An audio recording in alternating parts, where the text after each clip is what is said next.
Inside a burning house, a young girl's desperate cries pierce the air. David hears them, drops his bag without a second thought, and sprints toward the fiery shack. Thick, choking smoke has already filled the small space, but he doesn't hesitate, throwing the door open and charging into the inferno. He finds a little girl tied to an old chair in the middle of the room. David plunges through the flames, his hands working quickly to undo the ropes. He tells her to hold her breath, to avoid the toxic smoke. The fire is growing, threatening to consume everything. He lifts her and staggers out of the shack, collapsing with her on the grass just a short distance away. Both of them slip into unconsciousness. David wakes to find the girl staring at him, her eyes wide. He suddenly remembers his abandoned bag. She asks him, with innocent curiosity, what's inside it. He stammers, claiming it's nothing important. She tells him he's very brave. Hearing this simple praise, a small, genuine smile touches David's lips. It's the first time he's smiled in years. Her mother arrives then, weeping with relief. She gently kisses David's forehead, pouring out her gratitude and promising to repay him with everything she has. The parents try to help him contact his own family, but nobody in the area knows him. David clams up, refusing to give any information about where he's from or who he belongs to. The identity of this quiet 12-year-old boy becomes a mystery, and the couple's gratitude slowly curdles into suspicion. Their repeated pressing questions feel like an interrogation. The man's looming posture and familiar demanding gestures trigger a flash of terror in David. They yank his mind back to a brutal reality from just days before. David had been over 1,000 kilometers away, trapped in the Bulgar re-education camp where he'd spent most of his life. His existence was a cycle of grueling labor, exhaustion, and silent despair. Nothing good ever happened there. His young face became a mask of tiredness, so profound he forgot what it felt like to smile. There were nights he wished it would all just end. His only solace was his teacher, John. John would tell him that only by staying alive could he ever hope to change his destiny. It was this idea that planted the seed of escape in David's mind. On the chosen night, David's face was tight with anxiety. He listened as a man gave him final, hushed instructions. Tonight was his only chance. He had to follow a precise path out of the camp and deliver a sealed letter to a contact in Denmark. The journey would be perilous. He was given two absolute rules. First, the outside world was vast but dangerous. He must trust no one to stay safe. Second, he must never, under any circumstances, open the letter before delivering it. Doing so could get him killed. David memorized every word. As he lay feigning sleep, he saw John across the barracks, giving him an almost imperceptible nod, the signal. David listened to the fearful voice inside him, clutched the crucial letter, and began his plan. Using the shadow of a supply truck, he crept past patrolling guards with stern faces. He reached the camp's perimeter, a high fence topped with crackling electrical wires. A faint light blinked in the darkness, the signal that the power would cut for 30 seconds. In that brief window, he had to get over. Gritting his teeth, David scaled the fence, the barbed wire tearing at his clothes and skin. He tumbled to the free ground just as the current hummed back to life. He hadn't run far when shouting erupted behind him. David froze, heart hammering. But when he dared to look back, he saw the guards were arguing among themselves. They hadn't seen him. He melted into the night. He reached the nearby woods and, following the plan, dug up a hidden package from under a specific tree root. Inside was a single loaf of bread, a small knife, a compass, and a simple bar of soap that carried a heavy, unspoken history. With his meager supplies packed, David used the compass to set a course north. Through the cold, silent night, the lonely figure of a boy ran, his only goal to put as much distance between himself and Bulgaria as possible. The lone loaf of bread was nowhere near enough. Starvation gnawed at him. When he saw a line of trucks parked on a deserted road, he seized the chance. He sneaked onto the back of one and buried himself deep within its cargo. Exhaustion finally overpowered fear, and he fell into a fitful sleep. He was jolted awake by daylight. The truck was rumbling toward a border checkpoint. Suddenly, two soldiers appeared, ordering the driver out for an inspection. Seeing the uniforms, David's blood ran cold. As the soldier's attention lapsed, he slipped from the front of the truck and and bolted. He'd avoided capture, but the close call meant he couldn't stop moving. He ran until his legs burned, pushing deeper into the night until he reached another border. This time, there was no convenient power cut. The fence was tall, and the wires hummed with relentless energy. Desperate, his survival instinct took over. He used his hands, scratching at the hard earth to dig a shallow tunnel beneath the fence, a tiny passage of hope. He was halfway through when a patrol's flashlight beam swept over him. He scrambled frantically, squeezing his body to the other side. But as he looked back, he saw the precious letter had fallen in the dirt of the hole. Without thinking, he lunged back, his arms snaking through the gap to seize it. For a terrifying moment, he was face to face with a guard. Under the bleak light of distant security flares, David, clutching his letter, realized he was now in Greece. His next obstacle was the sea. He needed to reach Italy. He found a port and, in a moment of distraction among the dock workers, scaled a mooring line onto a large ship bound for the Italian coast. He hid in a dark, locked cargo container. Alone in the dark, his nerves were stretched taut. The unopened letter in his pocket was his only talisman of hope. Exhaustion eventually pulled him under. In his dreams, a kind-faced woman smiled at him, a ghost of a memory, perhaps his mother. But whenever he startled awake in the pitch black, it was John's reassuring presence he felt. He sobbed into the darkness, whispering that he couldn't do it, that he would be found. The memory of John's voice calmed him, insisting he could blend in, that the world still held pockets of kindness, and that his journey toward freedom mattered most. A loud, chatty sailor discovered him at dawn. The sailor declared he should report the stowaway. In a moment of pure instinct, David offered his only valuable possession, the Soviet-made knife. The sailor's eyes lit up with greed. A deal was struck. The sailor would let him stay hidden, but David had to disembark before the ship officially docked. After a long voyage, as land approached, the sailor fitted David with a life jacket and lowered him over the side with a rope into the churning water. David claimed he wasn't scared, but the boy who had never seen the ocean trembled violently as the cold waves swallowed him. He focused on John's faith in him and swam. He awoke on a sandy beach the next morning, the world utterly transformed. The sun was warm, the sea a brilliant blue. This wasn't the grim, gray camp of his memories. For the first time, he stood under an open sky, breathing air that didn't taste of dust and despair. The exhaustion of his journey momentarily forgotten, he simply existed. The roar of a low-flying plane shattered the peace, sending him diving for cover. The incident was a sharp reminder his mission was not over. He had to head north. His journey led him to a small, unfamiliar town. There were no soldiers here, but the wary stares of the locals made his skin crawl. The warning echoed in his mind, don't trust anyone. Hungry and cautious, he searched for food. The smell of fresh bread led him to a bakery. The owner, a jovial man, invited the ragged boy inside. When David admitted he had no money, the owner didn't scold him. Instead, he offered bread in exchange for sweeping the floor, with one condition. David had to smile and greet the customers. David stood frozen. Smiling was a foreign concept, a muscle memory long lost. The owner, baffled by a child who didn't know how to smile,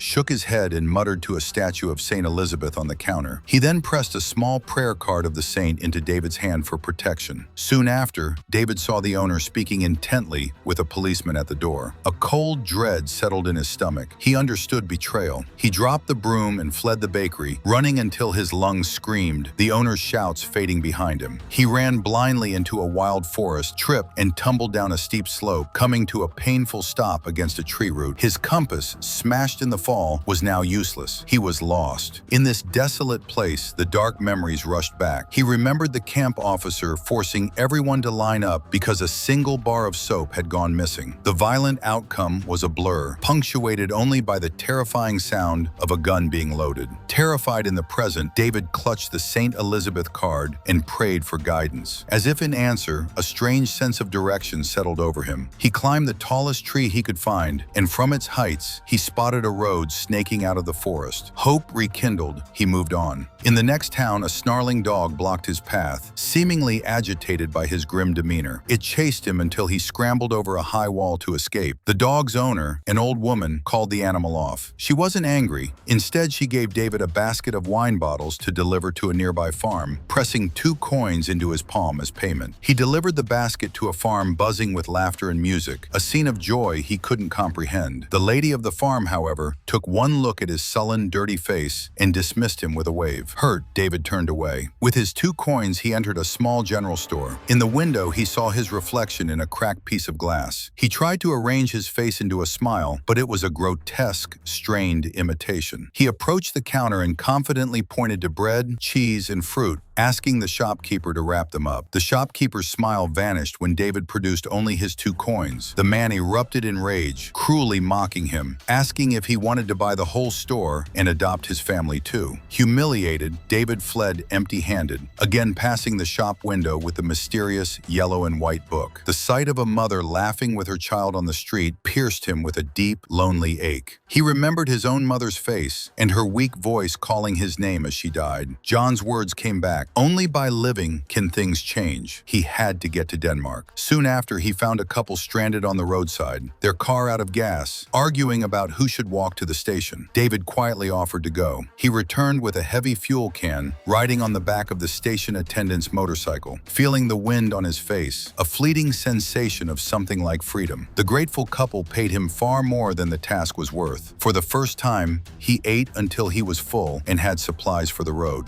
His path led him through a breathtaking, endless field of sunflowers, their golden faces turning toward a sky streaked with dark clouds. The sheer beauty of it made the weight on his spirit lighten, just for a moment. Later, hidden by trees, he watched a beautiful girl with blonde hair playing with 2 boys on the lawn of an immense, luxurious manor. The sight of their carefree happiness was like watching creatures from another world. Drawn by a painful curiosity, he climbed the manor wall for a better look. He was spotted immediately. A burly gardener dragged him down and beat him fiercely. David broke free and ran, not stopping until he collapsed by a stream. His nose was bleeding. He scrubbed at the blood furiously, disgusted by this symbol of violence and pain, using his precious bar of soap in the water, but it felt like the stain was inside him. In a fit of frustration, he hurled the soap into the current. He thought of John, who preached about living to create change, but had also confessed his own consuming fear. David was free now, so why was he still so terrified? His thoughts were interrupted by a new sound, cries for help from a small, burning wooden cottage. Without a thought for his own safety, David sprinted toward the flames for the second time in his short life. Inside, he found the same blonde girl from the manor, trapped and terrified. He fought through the smoke and heat, freed her, and carried her to safety. The girl was Maria, the daughter of the manor's owner. Her family, overwhelmed with gratitude, brought David into their home to recover. Maria's genuine thankfulness began to chip away at his walls. Her easy, bright smile was a language he slowly started to understand. The boy who had beaten him, Maria's brother, apologized, explaining he'd mistaken David for a thief. It was a simple misunderstanding born of fear. David realized John was right. Maria's kindness was a bridge. In her father's vast library, David was drawn to a large globe. He asked Maria where Denmark was. She showed him the route north, through Switzerland and Germany. As her father entered and warmly asked about David's own family, he made a broad, welcoming gesture. That gesture, so like the camp officers, sent David reeling back into a suppressed memory. He remembered the soap theft clearly now. He'd taken it so the sick children in the camp could wash. The officer had seen him do it, but instead of punishing David, the officer gave John a subtle signal, then took the blame himself. The officer was executed on the spot as a lesson to others. That officer had sacrificed himself. He was also the one who later organized David's escape and gave him the letter. The mission was his dying wish. David now understood the crushing weight of his task. That night, he changed back into his old, ragged clothes. He left the St. Elizabeth card on Maria's pillow as a silent thank you and blessing, then slipped away from the manor, feeling he didn't belong in such a gentle world. He traveled north for days until he reached a major city in turmoil. Protesters clashed with police in the streets. Confused, David was swept up in the chaos. A soldier grabbed him, mistook his fear for defiance, and threw him into the back of a police van. In the dark, cramped space, he fumbled for the letter, needing its comfort. He found the seal was broken. His heart sank. Had he failed? But inside, he didn't find a message. He found official papers, a birth certificate, a name, a history. The letter contained his own identity, stolen from him at birth. The mission was always about leading him home. As the van rocked with the noise of the riot outside, David used a loose bandage to lash the door mechanism and kick it open. He escaped into the chaotic crowd, the papers clutched to his chest. He wasn't just delivering a letter anymore, he was searching for himself. He ran until his legs gave way, and when he finally stopped, a faint,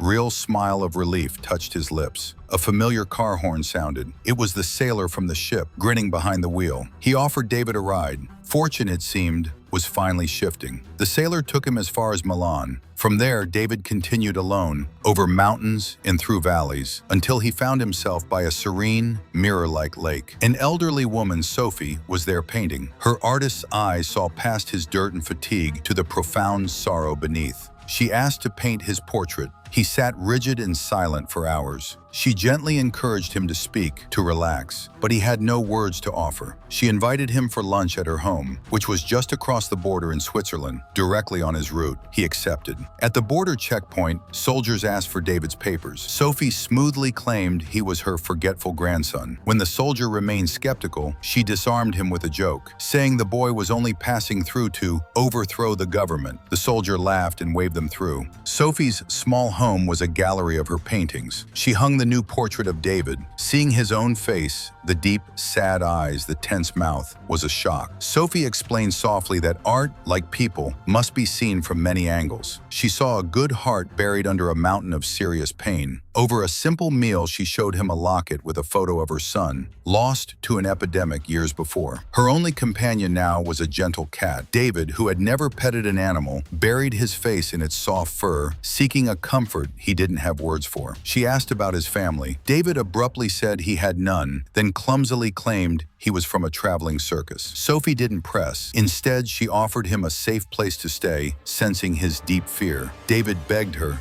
his voice breaking, to never send him back to the camp. She promised, holding him, that he was safe now. In her arms, David finally broke. Great, heaving sobs shook his thin frame as years of terror and loneliness poured out. That night, he slept deeply and peacefully, dreaming not of nightmares, but of his mother's gentle kiss. The next morning, walking with Sophie through the serene Swiss landscape, David voiced the question haunting him. Why was the world so full of cruelty? Why was he taught to trust no one? Sophie told him that a life without trust is no life at all. While bad people exist, most are good, and closing himself off would mean missing the beauty of connection. She encouraged him to explore the town and meet her later at the library. For the first time, David walked without running. In a shop window, he saw the same yellow and white book that had seemed to follow him. Before he could act, its owner drove away. The sound of a hymn drew him into a small church. As he stood in the quiet, a man in an officer's uniform entered and stood beside him. David flinched, seeing the gun at the man's hip. But remembering Sophie's words, he forced himself to look up and offer a quiet greeting. To his astonishment, the officer's stern face softened into a kind smile, and he offered David a blessing. In that moment of grace, the final memory unlocked. The officer in the camp, the one who was executed, he had been David's secret protector all along. He had arranged the entire escape to give David a chance at life. The letter, the identity papers, were all his doing. Overwhelmed, David left the church, his heart finally releasing the last of its armor. The world held both unspeakable evil and profound goodness. At the library, he found the book with Sophie's help. It was titled The Journey and the Sorrow by a Bulgarian author. On the back was the author's photograph. It was the woman from his dreams. It was his mother. The story was hers. The soldier who saved her was the same officer. The letter was meant to guide David back to her. With Sophie's help, David went to the authorities. His long, harrowing journey was formally over. At the airport, he hugged Sophie goodbye, a silent thank you for her life-saving kindness. On the plane to Denmark, he was no longer afraid of the strangers around him. He felt a final, peaceful presence, as if John was nodding, his work done. David landed in Denmark. As he walked into the arrivals hall, he saw a woman in a red dress waiting, her eyes searching the crowd. Their eyes met. Time stood still. Then they were running. He crashed into her arms, and she held him tighter than anything he had ever known. The lost boy was finally home. The film ends with a reflection on David's journey. It was more than an escape. It was a search for light. In the depths of his fear, he found flashes of humanity. In a field of sunflowers, in a painter's quiet kindness, in the ultimate sacrifice of a stranger. His story reminds us that we often build spines of fear, like hedgehogs, pushing kindness away. But true freedom and a radiant life begins only when we dare to open the door and let that kindness in. And with that, this movie comes to an end. If you enjoyed the recap, support the channel with a like, share your thoughts in the comments, and subscribe for the next movie.